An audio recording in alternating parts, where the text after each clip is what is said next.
Bagamat lusot na sa komite ng Kamara ang charter change sa economic provisions ng 1987 Constitution, pahirapan naman sa Senado ang pagpasa sa Tsa-Tsa. Narito ang report. Isang malaking hamon pero hindi naman imposible. Yan ang giniit ni Senate President Juan Miguel Zubiri sa usapin kung lulusot sa Senado ang panukalang pag-amyenda sa economic provisions ng saligang batas. Pero gayunman, hindi niya raw pwedeng ipilit sa mga kapwa senador ang pagboto sa mga panukalang batas. It's a challenge. It's a big challenge. In the realm of possibilities, we could still get 3/4 vote, 18 signatures, or 18 votes.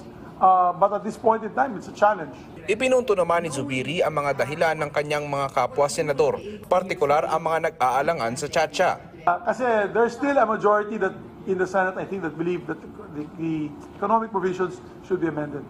A majority, but there's not enough for 3/4. Now, those concerns of some, okay, are because nga, it might be a trap. Diba? It might be a trap for voting as one. Hindi naman nababahala si Zubiri sa mga alingas-ngas ng kudeta laban sa kanya. Ibinalita ni Zubiri na nadagdagan ang pumirma sa isang manifesto na nagpapakita ng suporta sa kanyang liderato. Pero hindi niya raw pinapansin ang mga ingay na katulad niyan at tuloy lang sa pagtatrabaho. Additional 3 members, senators, and I'd like to thank Senator Bong Revilla, Senator Robin Hood Padilla, and Senator Jingo Estrada also signed together with the original 14 that's assigned. Marami yatang, hindi naman ako nagpaikot niyan, yung nagpaikot niyan, yung mga kasama natin. Nang pinulsuhan naman ang ilang senador hinggil sa pirmahan, hindi naman kami kailangang pumirma kasi hindi naman kami nagkuko. Basta kami, gusto lang namin ng aming Senate President ipoprotect ang existence ng Senate. Di ba nakakahiya naman kami senador, patatanggal namin ng Senado.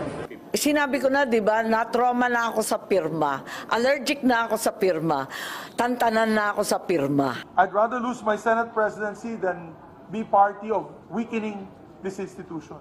I will never allow the weakening of this institution, the Senate of the Republic of the Philippines. I would step down myself if that would happen.